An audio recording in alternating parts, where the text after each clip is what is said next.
Kannada cinema ఇండస్ట్రీలో హీరోలా నటించిన ఓ విలన్ ఉన్నాడు. అతనే దర్శన్ అన్న సంగతి అందరికీ తెలిసిందే. ఇతనేదో దారి తప్పి హీరో అయ్యాడు. వాస్తవానికి ఇతనిది క్రిమినల్ మెంటాలిటీ. కాకపోతే మరి ప్రాణంగా ప్రేమించిన 31 ఏళ్ల రేణుకాస్వామి అనే ఫ్యాన్ ని దారుణంగా ప్రియురాలి పవిత్రతో కలిసి కిరాతకంగా చంపాడు. తన ప్రియురాలికి అసభ్యంగా మెసేజ్లు పంపి వేధిస్తున్నాడని ఏకంగా 15 మందితో కలిసి చిత్రహింసలకు గురి చేసి 18 గంటల పాటు నరకం చూపించి మరీ హత్య చేశాడు. అయితే ఈ దర్శనకు సంబంధించిన ఓ ఫోటో, వీడియో కన్నడ నాట సంచలనంగా మారాయి. ఇప్పుడు దేశవ్యాప్తంగా షేక్ చేస్తున్నాయి. మరి ప్రభుత్వాన్ని కూడా ఊపేస్తాయి కదా. అదేంటంటే ఓ గార్డెన్ లో దర్శన్ సిగరెట్ తాగుతూ చేతిలో కాఫీ మగ్ తో ఓ 4 రౌడీ షీటర్లతో సేద తీరుతూ ఎంజాయ్ చేస్తున్నాడు. మరి అలాంటి ఫోటో చూస్తే అదంతా కూడా ఇంటి గార్డెన్ అనుకుంటారు. అలాగే అనుకున్నారు కూడా. పాత ఫోటో కావచ్చులే అనుకున్నారు కొంతమంది. కానీ అది జైలని, అతని పక్కన ఉన్నది పెద్ద హంతకులని తెలిసి జనం అవాక్కయ్యారు.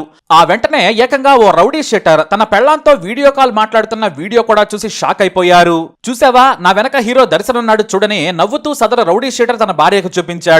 అప్పుడు ఏకంగా దర్శన్ ఫోన్ మాట్లాడుతూ కనిపించాడు. ఆ వీడియోతో పాటు దర్శన్ హాయిగా రౌడీ షీటర్లతో కలిసి ఎంజాయ్ చేస్తున్న వీడియో చూసి ఏదో పాత ఫోటో అనుకున్నారు నెటిజన్లు. కానీ అది ఎప్పటిదే రియల్. తన భార్య హీరో దర్శన్ ఫ్యాన్ కావడంతో మీ ఓడిని చూడమని ఫోటో తీసి పంపాడు. అది కాస్త కంపు అయింది. అది చాలదన్నట్టు వీడియో కాల్లో కూడా ఆమెకు చూపించాడు. సదరు రౌడీ గారి భార్య తన ఫ్రెండ్స్ కు చూపించింది. అది కాస్త వైరల్ అయింది. డబ్బుంటే మన దేశంలో ఏదైనా సాధ్యమే మరి. అందుకే రాజకీయ నాయకులు వెధవ పనులు చేసినా దొరల్లా పదవుల్లో కూర్చొని నీతులు చెబుతూ ఉన్నారు. డబ్బులుంటే చాలు, ఎంత పెద్ద అధికారైనా సరే కాళ్ళ దగ్గర కూర్చుంటాడు. 10 లక్షలు పడేస్తే చాలు, అది జైలైనా సరే. నైట్కు పాప కావాలా, బిర్యానీ కావాలా సార్ అంటూ పక్కలు కూడా వేస్తారు కొంతమంది అధికారులు. సరిగ్గా ఇప్పుడు దర్శన్ పరప్పన అగ్రహారం జైల్లో సకల సుఖాలు పొందుతున్నాడు. అంటే ఏకంగా సెంట్రల్ జైలే మనోడికి గెస్ట్ హౌస్ లా మారిందన్నమాట. ఆయన స్పెషల్ గది వీడియోలో కనిపించింది. ఆ గదికి ఏకంగా కర్టెన్లు కూడా ఉన్నాయి. బట్టలు గోడకు వేలాడదీసి కనిపిస్తున్నాయి. మనోడికి సిగరెట్లు, ఫోన్లు, రంగురంగుల బట్టలు, ఖరీదైన చెప్పులు, ఒకటేంటి మొత్తానికి కొత్త అల్లుడిలా చూసుకుంటూ ఉన్నారు జైలు అధికారులు. జస్ట్ ఇంట్లో లేడంతే. చెప్పాం కదా, డబ్బులుంటే ఎవడైనా సరే కాళ్ళు కూడా పిసుకుతాడని. ఇక పరప్పన అగ్రహారం జైలుకు పెద్ద చరిత్రే ఉంది. విఐపీలు వస్తే చాలు ఏకంగా వివిఐపి ట్రీట్మెంట్ ఇస్తుందనే పేరుంది. గతంలో సరిగ్గా తమిళనాడు మాజీ సీఎం జయలలిత ప్రియసఖి శశికళకు కూడా ఇదే ట్రీట్మెంట్ ఇచ్చారు. ఎంతలా అంటే నైట్ టైంలో ఏకంగా మారువేషంలో బయటకు వెళ్లి పుష్కలంగా తిని షాపింగ్ కూడా చేసుకుని వచ్చేదట. ఆ వీడియోలు కూడా గతంలో వైరల్ గా మారాయి. ఈ వ్యవహారంపై ఉన్నతాధికారులు మీడియా ముందు కూడా కొట్టుకున్నారు. శశికళకు విఐపి ట్రీట్మెంట్ ను తాను చూశానని ఓ పెద్ద నేత కూడా మీడియాకు చెప్పడం సంచలనంగా మారింది. ఆ తర్వాత కొంతమంది ఉన్నతాధికారులు బదిలీ అయ్యారు. కానీ జైలు అధికారులు విఐపి ఖైదీల కోసం కాచుకుని కూర్చుంటారట. ఎందుకంటే ఎవడైనా డబ్బున్న వాడొస్తే జైల్లో ఉన్న ఫెసిలిటీస్, ఫుడ్ ను తట్టుకోలేక ఉరేసుకునే పరిస్థితి వస్తుంది. కాబట్టి కోట్లైనా ఇవ్వడానికి రెడీగా ఉంటారు. కాబట్టి నెలకు లక్షల్లో వసూలు చేసి ఒక పెద్ద టీమే వారికి ఏర్పాట్లు చేస్తుందట. ఇప్పుడు దర్శనకు కూడా అంతే. టైంకి కాఫీ, మంచి breakfast, lunch, non veg dinner తో పాటు ఏకంగా మందు, మద్యం కూడా ఉంటాయి. జస్ట్ వీడియో బయటకు రాలేదంతే. కానీ ఖచ్చితంగా అది కూడా దొరుకుతుందని ఖచ్చితంగా మీరే చెబుతారు. అయితే ఈ వీడియో బయటకు రాగానే మేము విచారణ చేసి చర్యలు తీసుకుంటామని ఉన్నతాధికారులు యాజ్ యూజువల్ గా మీడియాకు తెలియజేశారు. ఇంకా విచారణ చేసేదేముంది. దర్శన్ ఏకంగా జైల్లో సీసీ కెమెరాల ముందు కూడా యాక్టింగ్ చేస్తూ జీవిస్తుంటే కనిపించడం లేదా అని నెటిజన్లు ఫైర్ అవుతున్నారు. మరోవైపు దర్శన్ హత్య చేసిన రేణుకాస్వామి తండ్రి అయితే కన్నీటి పర్యంతమయ్యారు. నా కొడుకుకు నరకయాతన చూపించి ఆ దుర్మార్గుడు చంపేశాడు. ఇప్పుడు జైల్లో చూడండి ఎలా సుఖంగా ఉన్నాడు. జైలు అంటే శిక్షలా ఉండాలి, ఇలా సుఖాలు పొందేందుక అని ఆయన వాపోయారు. దీంతో కర్ణాటక హోంమంత్రి ఇది సీరియస్ విషయమని అధికారులను తప్పెవరిదో తేల్చాలని ఆదేశించారు.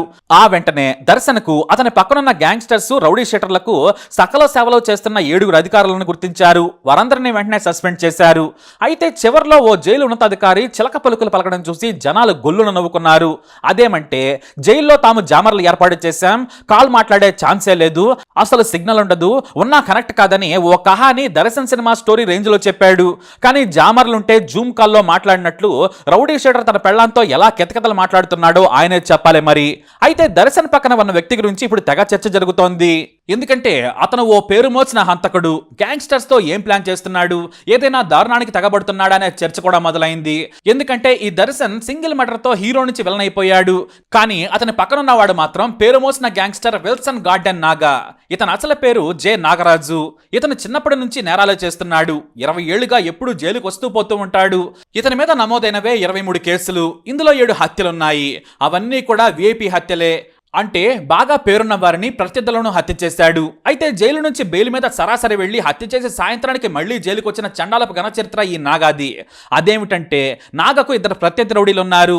ఒకటి మహేష్ గ్యాంగ్, రెండవది బబ్లీ గ్యాంగ్. ఈ మూడు గ్యాంగులు గ్యాంగ్ వార్లతో హత్యలు, దోపిడీలు, కబ్జాలు చేసేవి. అయితే విల్సన్ నాగా గ్యాంగ్ కు ఆపోజిట్ గ్యాంగ్స్ నుంచి సవాళ్లు ఎదురయ్యేవి. విల్సన్ నాగా మనుషులు బయట కనిపిస్తే కొట్టి బెదిరించి తన్ని తరిమేసేవారు. దీంతో తన తడాకా చూపించాలనుకున్నాడు ఈ విల్సన్ నాగా. 2021 జూలై 19న ఓ స్కెచ్ చేశాడు. జోసెఫ్ బబ్లీ అలియాస్ బబ్లీని చంపేయాలనేది ఆ ప్లాన్. మధ్యాహ్నం 1 గంటకు రాజేంద్ర నగర్ స్లమ్ నుంచి బైక్ పై తన భార్య కూతురుని వెంట పెట్టుకుని ఒంటరిగా యూనియన్ బ్యాంక్ కు వచ్చాడు బబ్లీ. మామూలుగా అయితే ఎప్పుడు 5-6 ఉంటారు, కానీ పోలీసులు బెదిరించడంతో గ్యాంగ్ ని వెంట తీసుకురావడం తగ్గించాడు. కేవలం ఆపరేషన్ కి ఉపయోగించేవాడు. ఇక ఇదే ఛాన్స్ అని విల్సన్ నాగా తన గ్యాంగ్ తో వెంటపడ్డాడు. బ్యాంక్ పార్కింగ్ ఏరియాలో బైక్ ని పార్క్ చేశాడు. అతని భార్య కూతురు బైక్ దిగి బ్యాంకులోకి నడుస్తూ ఉన్నారు. కానీ ఇంతలో ఏసేయింట్రా అనే పిలుపు విన్నాడు బబ్లీ. అంతే, కత్తులతో వస్తున్న శత్రువులను చూసి బబ్లీ వేగంగా బ్యాంకులోకి పరిగెత్తాడు. ఓ రూమ్ లోకి వెళ్లి దాక్కున్నాడు. ఇక అతని భార్య కూతురు బ్యాంకులోని మేనేజర్ గదిలో టేబుల్ కింద నక్కారు. ఇక 10 మంది రౌడీలు గ్లాసులను పగలగొట్టి డోర్ ఓపెన్ చేసి బ్యాంకులోనే బబ్లీని తెగ నరికారు. ఆ తర్వాత కార్లు, బైకుల మీద దర్జాగా వెళ్లిపోయారు. ఈ కేసులో సీసీటీవీ ఫుటేజ్ ఆధారంగా నాగా అతని right hand double meter Mohan కూడా అరెస్ట్ చేశారు. అయితే సరిగ్గా ఇదే పరప్పన జైలుకి కొద్ది రోజుల తర్వాత రౌడీ షీటర్ అయిన మహేష్ ఓ హత్య కేసులో అరెస్ట్ అయి వచ్చాడు. ఈ మహేషే మరో మిగిలిపోయిన ప్రత్యర్థి. అయితే అదే జైల్లో ఈ మహేష్ ని కూడా చంపాలనుకున్నాడు విల్సన్ నాగా. కానీ వారంలోనే అతని మనుషులు జైలుకు రావడంతో విల్సన్ నాగా వెనుకడుగు వేశాడు. పైగా ఓ బ్యారక్ నుంచి మరో బ్యారక్ వెళ్లడం కుదరదు. అయితే జైలు అధికారులు కూడా ముందే చాలా స్ట్రిక్ట్ గా చెప్పారు. తప్పుడు పనులు చేస్తే చీకటి గదిలో వేస్తాం, మీ ఇష్టమని హెచ్చరించారు. దీంతో డబ్బులిచ్చి జల్సాలు చేసుకునేవారు. అయితే 2024 ఫిబ్రవరిలో విల్సన్ గ్యాంగ్ కు బెయిల్ వచ్చింది. దీంతో విల్సన్ గ్యాంగ్ బయటకు వచ్చి రెచ్చిపోయింది. మహేష్ కీలక అనుచరులేమో జైల్లో ఉన్నారు. బయటన్న వారేమో విల్సన్ నాగాకు భయపడి దాక్కున్నారు. కానీ ఈ ఒక్క మహేష్ ను చంపేస్తే తనకిక ఎదురుండదు, ఇక తనను ఎవడో ఎదిరించలేడు అనేది విల్సన్ నాగా ధైర్యం.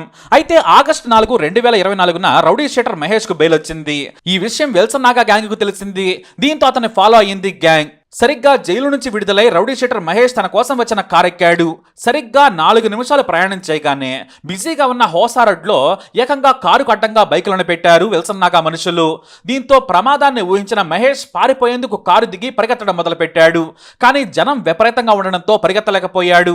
దీంతో విల్సన్ నాగా గ్యాంగ్ కు దొరికాడు. వాళ్లేమో నరికి చంపేశారు. కేవలం జైలు నుంచి బయటకు వచ్చిన 4 నిమిషాల్లోనే హత్యకు గురయ్యాడు మహేష్. ఇతనిపై 11 క్రిమినల్ కేసులున్నాయి. వాటిలో 5 హత్య కేసులున్నాయి. ఇక సీసీటీవీ ఫుటేజ్ ను పరిశీలించిన పోలీసులు విల్సన్ నాగాను, అతని అనుచరులు నాగరాజు, మరో రౌడీ షీటర్ సీనును, ఇతరులను అరెస్టు చేశారు. ఆ తర్వాత Wilson Naga right hand double meter Mohan కూడా లొంగిపోయాడు.